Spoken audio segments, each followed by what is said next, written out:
Okay, this is attempt number 1 to explain my answers on the limits review. I posted the picture of the answers, and then here I intend to go over it and address each one, so you can fast forward and skip ahead and all that to get to the ones that perhaps you got wrong. So I'll do my best. Some I'm going to be shorter on and brief, and then some I'll take a little bit longer time on. So kind of consider this your lesson as well on limits, and then we're going to move forward. So as I go through, I'll also say, like, okay, this is something you definitely should know, or whatever as we go through. Okay, let's see how long this takes. So in the very first question, the first rule of limits is whenever I'm asked to find a limit, the first thing I want to do is plug in the value that I'm looking at the limit that x is approaching. So I'm going to plug pi right in for x. I get a value of sine of pi on the top and pi on the bottom. I'm allowed to have 0 on the top. That's fine. The entire answer is 0. So that's it. If I had 0 on the bottom, then I have a problem. I have a vertical asymptote or something going on like that. If I have 0 on the top and bottom, then that tells me I need to use something called L'Hopital's rule, which we did briefly last year. I'm going to actually wait to address it. It's going to come up again in this, in this set. So I'll talk about it again when I get there. Number 2 is actually easy. I thought we were going to have to factor the top. I plugged -2 in. First I didn't plug -2 in, and I was like, okay, I'm going to factor the top. And then I had to go erase my work because I realized I could plug -2 right into the bottom and right into the top and get an answer. Now, let me also put this caveat out there. I do not have a teacher's manual or answers to check, so it is insanely likely that I will get questions wrong. In fact, I should have one of those, like, this many days, without a mistake. I think that the AP Central people, College Board people did that when they were reviewing for the AB Calc exam. Anyone who watched some of those videos.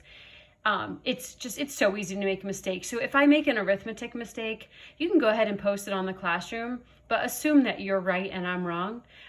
If it's something bigger than that, then it's something we would need to talk about. Because I will tell you, as I was working today, first of all, it's like 4 o'clock and my eyes are bleary from so much computer work. And number 2, just getting back into the swing of things can be a little jarring to the brain. So here we go, number 3. So I have the problems next to me as well. I tried to write them down. So f of x is this piecewise function. So when I was asked about which one of these were true, at first I actually was looking at it as the piecewise function, and then I realized they had split the piecewise function up. So I did take the piecewise function and I graphed it down here. I graphed it just like somewhat, because obviously this is not the graph, this would not be a function. I had things overlapping. So the square root of x minus 2, yes, you should know what that looks like. It's a square root curve and it's moved over to the right 2. So to the right 2, here's my square root curve. That only happens when x is greater than 3, so really this part doesn't exist on the graph. And this is a line with a slope of -2 and a y-intercept of 6. And that only happens when x is less than or equal to 3. So I went to 3, plugged 3 in and got 0, so I knew where to start. My slope should be -2, so none of this should exist. So my graph really should be this, without this piece, without this piece. But I left it all there because of the questions I was asked. So first I was asked, what's the limit as x approaches 3 on the square root curve? So get rid of the line and just look at the square root curve. Well, as x approaches 3, from the right and the left, I have the same y value, and that y value is 1. Good. Roman numeral 2, what's the limit as x approaches 3 for the other graph? Well, the other graph is just a line, and the y value is 0 from the left and the right, so the limit is 0. That's true. But then what is the limit of the entire function at 3? And that's where the definition of a limit comes in. So for a limit to exist, the limit from the left and the right have to be the same. In this case, remember, this part of the graph isn't there, this part isn't there, so the graph you're really looking at, is a square root curve up here, and it's a line, that goes to 0.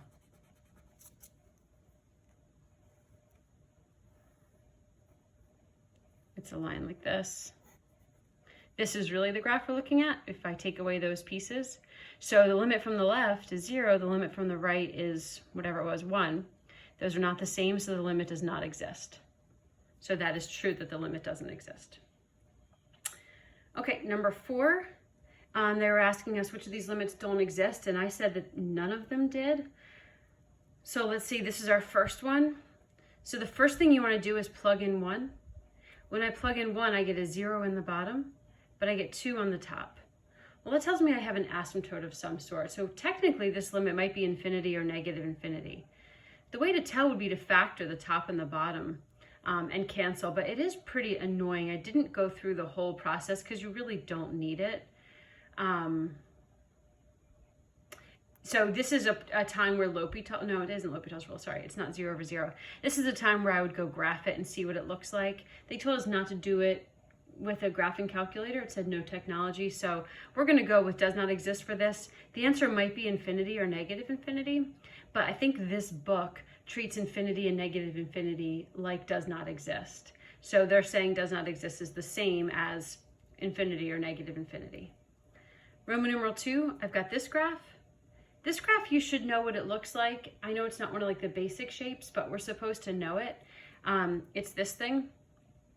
So what's happening when x is 0? Well, from the left, I'm down here at -1. From the right, I'm up here at 1. Those values are not equal, so the limit does not exist. You could even try plugging in some numbers if you want. This would be one you could look at as a table. Even this is one you could look at, like plug in -2 and -1. 0, you're going to get it does not exist, and 1 and 2, and you're going to get -1, -1, 1, and 1. So you're going to get very different values. It's another way you can look at it. All right, Roman numeral 3. I only just looked at, I didn't write it down. Roman numeral 3 was this piecewise function, which splits apart at 2 into 2 different values. This is asking is there a limit when x is 2? No, because this function is 3 when x is less than or equal to 2, and this function is 0 when x is greater than 2. So that limit won't exist either. All right, so there we go, 1, 2, 3, and 4. Moving on. Let's see if I'm in. Okay, number 5. Number 5 asks, on which given interval is the graph not continuous? So here's my graph. Whenever I have something and they want to know where it's not continuous, I'm looking for 3 things. If there's a log, a natural log or a log, I know that I can't take the log of a negative number. So that would be something to look for. They don't usually give us that though. Usually it's a fraction. So 2 things are, well, one thing's true about a fraction. One thing is the bottom can't be 0. So I know that this bottom, so really the square root of x minus 1 has to be bigger than 0. I also know that the thing inside the square root cannot equal 0. So I know the thing, oh my gosh, all right, sorry. I got a text while I was filming this video and that distracted me. No, sorry, let me say that again. I know that the bottom can't be 0. That's what I have up here. I know that the square root of x minus 1 cannot be 0. I also know that the thing inside the square root has to be bigger than 0. So I know these 2 things have to be true. So if this is the case, this thing can't be 0, well then x can't be 1. And if this has to be bigger than 0, then I know that x has to be bigger than 1, just adding 1 to both sides. So these 2 things have to be true. X has to be bigger than 1 and it cannot equal 1. So that went with choice B, the interval notation 1 to infinity, not inclusive. Okay, number 6. All of these, okay, what's the limit of 5 times f of x minus g of x? I'm allowed to just plug in. My rule of limits is I can just plug in that value and get an answer. So as I'm looking at the limit as x approaches 5, I have the value of 10, and then the other value of g of 10, blah, blah, blah. Sorry, f of 5 was 10, and then g of 5 was 1. Got it. Okay, number 7. The graph is shown above, which is the following is true. So hopefully these were super, super easy. This is false because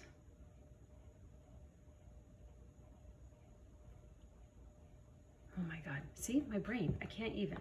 I'm looking back at the picture. I'll pull it back up this way. The graph of the function of g is shown above, which the following is true. The limit as x approaches 2 of g of x equals 1, yeah, that's true. because the limit from the left and the right is the same. I think I was thinking continuous in my head.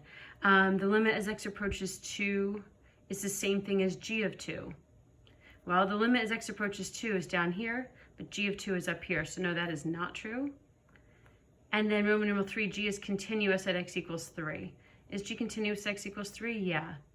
So the definition of continuity is that the limit exists, the value of the function exists, and those two numbers are equal. So I'm going to say that again. The function is continuous at 3 because the limit here from the left and the right is the same thing. And the value of the function here is 1. So the limit and the value of the function are the same. Whereas here at 2, the limit from the left and the right is the same. That's great. But the value of the function is different. So those two things are not the same. So let me fix this. So this was actually true. That was false. That was true. So what were they asking me? This is actually B. Okay. See, it's good I go over it with you guys another time, so that way I fix my answers before I post them. Number 8, which is the following, blah, blah, blah. You can go through this. I don't think you should have any questions. Number 9, this is where I would say that the limit as x approaches 0 is infinity. So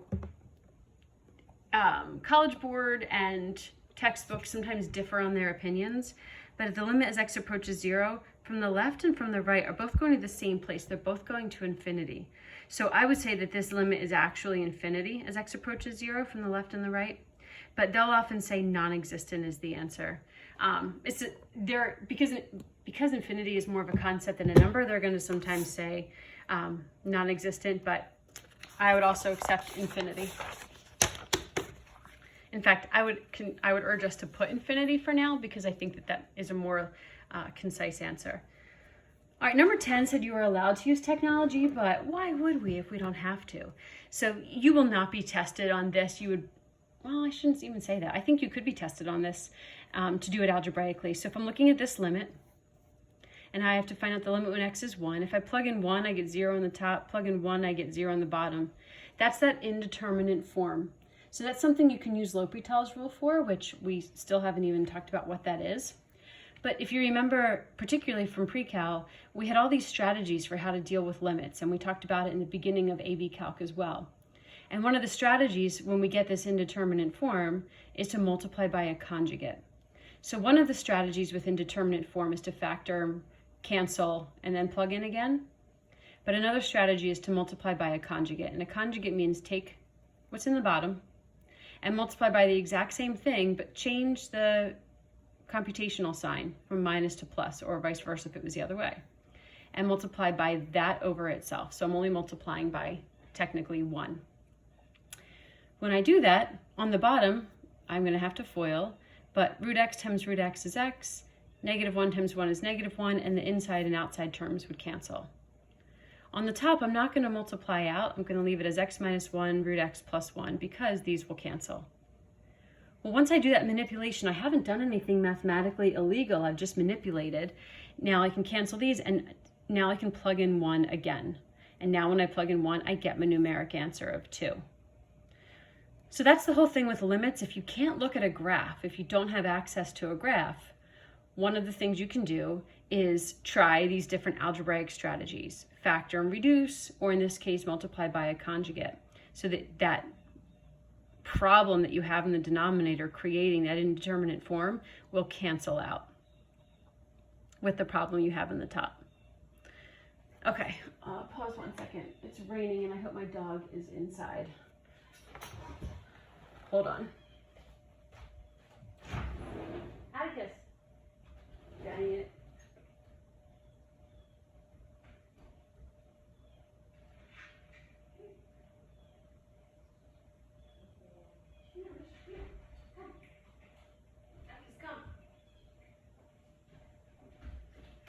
Okay, quick pause on work. Look at my doggy. Come here, Atticus. Say hi. No, come here. Let me show him your cut. Come. Oh, you just see his cut. Atticus, look. Come here. He was attacked by a bear. Look at that. Stay still. Stay still. Oh, look at that. It's like 2 weeks old as well. Sorry, I should have warned you there's going to be gross stuff being shown. Oh, and now he's gonna bark. Okay, good times.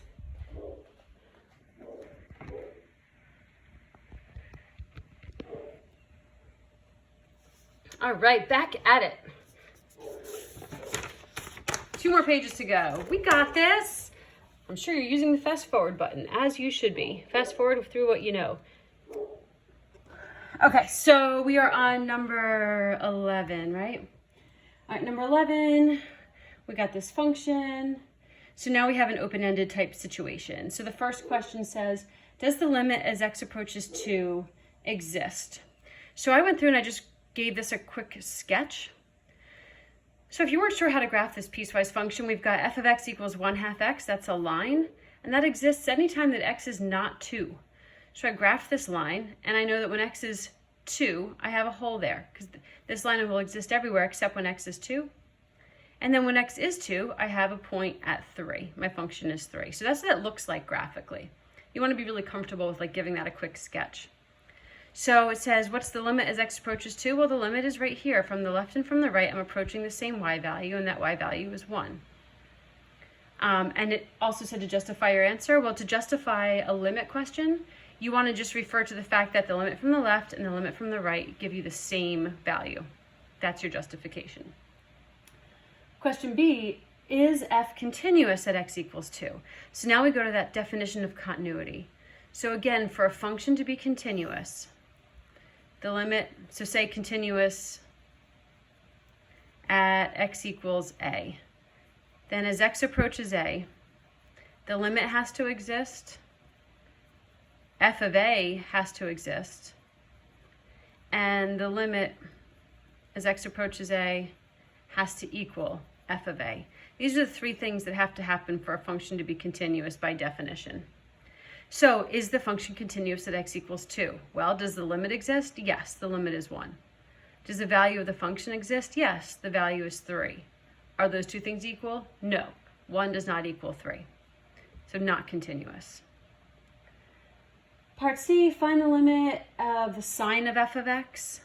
So I'm going to plug in and see what happens. So I'm going to plug in 2 for f. So the sine of f of 2. Well, what is f of 2? Go back up here, f of 2 equals 3. So it's the sine of 3. I don't know what the sine of 3 is. I don't have a calculator in front of me. If it said the sine of pi, I'd say the answer is 0. The sine of 3 is not that. It's going to be close, but I don't know what it is. So I can just leave that as the sine of 3. Oh, it's pouring. Good thing I got the dog in. Number 12. Here's my function. And they're going to ask me questions about continuity and limits for this function. So before I started, I thought, let me just see if this factors. So the top factored and so did the bottom. So I wrote these little squiggles to show that this function is in essence the same as this function with one small difference. The function I'm given has an x plus 3 on the top and bottom. That means when x is negative 3, there's a hole in this function. So if I graph this, it will look exactly the same as this, but there will be a hole when x is negative 3.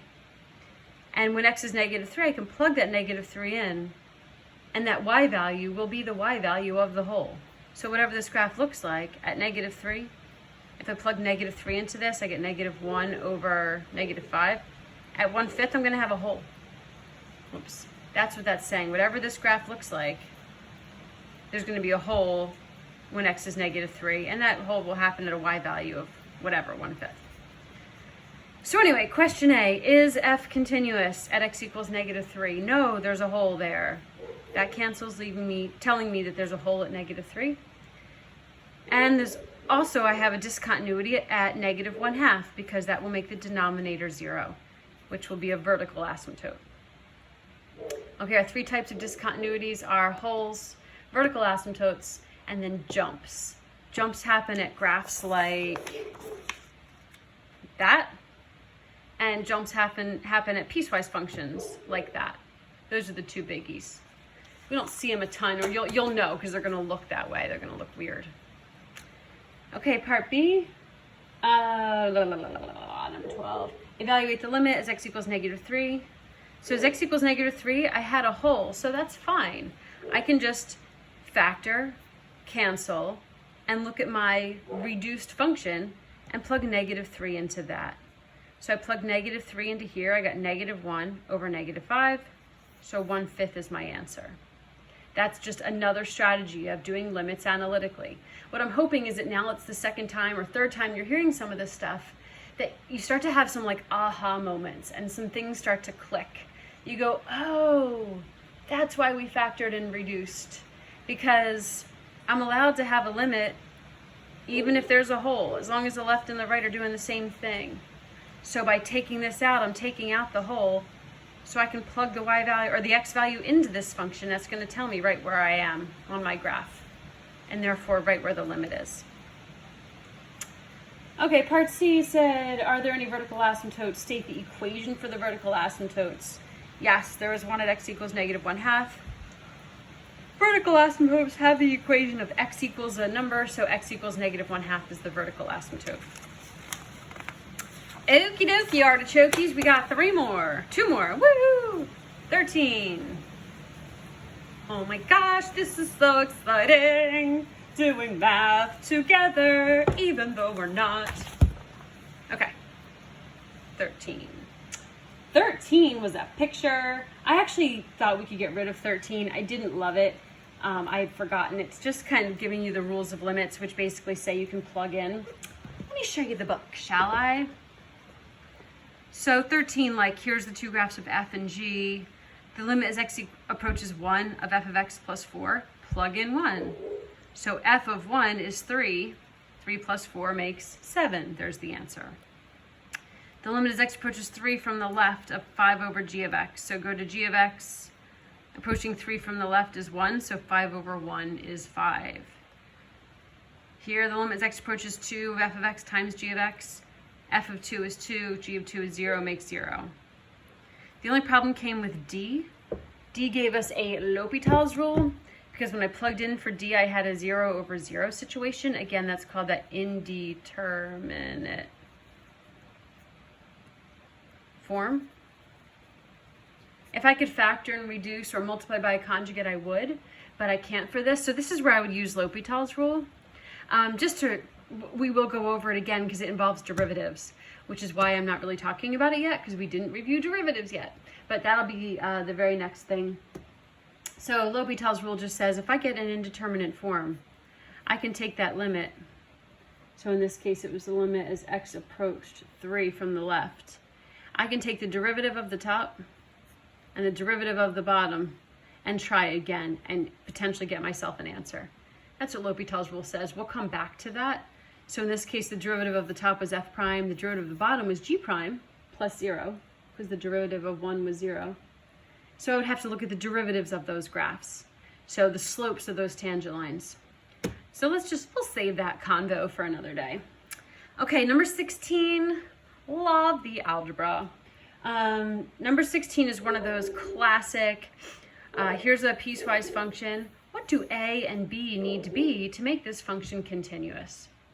Don't worry, in a couple of days, we'll be talking about how do we make this function continuous and differentiable. But today, just continuous. So the deal with continuous is, because I have a piecewise function, can anyone tell me what kind of discontinuity I'm afraid of? Yes. Joey, what do you think? Just kidding. We're being filmed, silly. So anyway, since this is piecewise, what I'm worried about is at 2 and at 5, that these graphs could break apart. I have this parabola looking thing when x is less than 2. I have a line between 2 and 5. Maybe it goes like this. And then after 5, I have another line. And maybe it goes like this. Okay? I have no idea. This is just a possible idea of what's happening. I know I have a parabola, a line, and a line. Well, they want to know, what do A and B have to be so this whole thing meets up?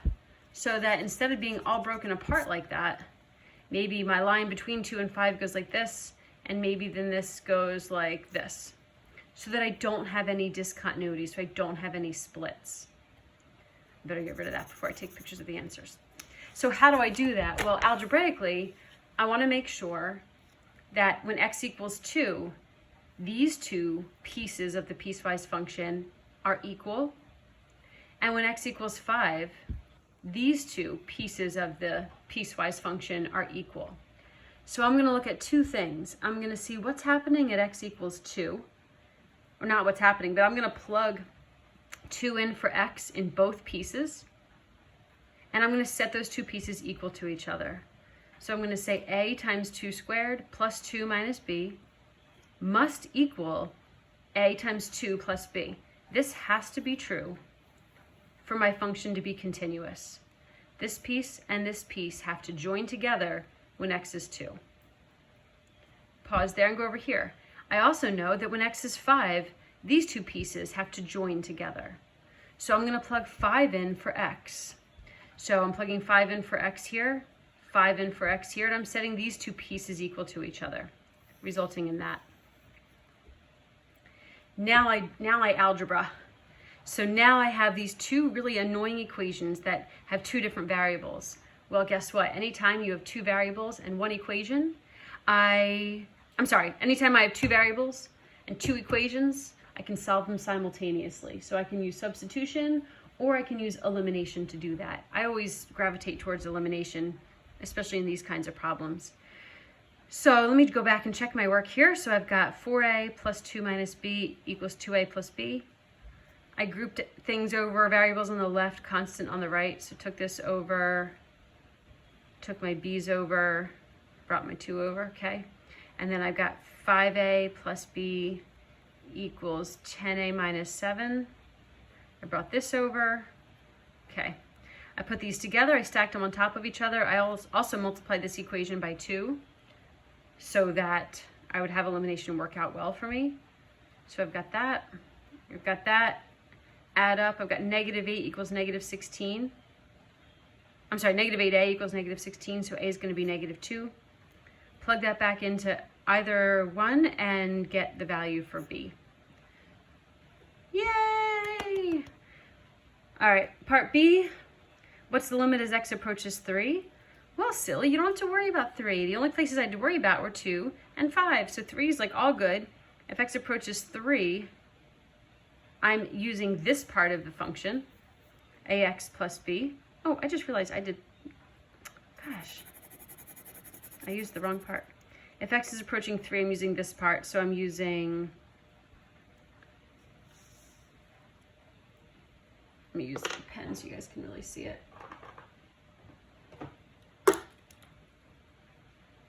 Ax plus b.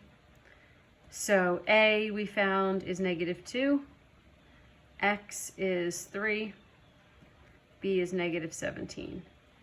So we got negative 6 and negative 17, so negative 23.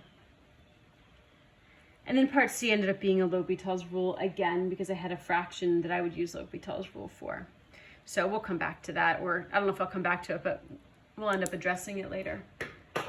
That is it. I hope that this made some sense. I hope the video is facing the right way. I bought myself a new video stand this year. I don't even know if I can scooch it up, but eek, hi. I think that's really close to my face. All right, catch you next time when we come back with derivatives.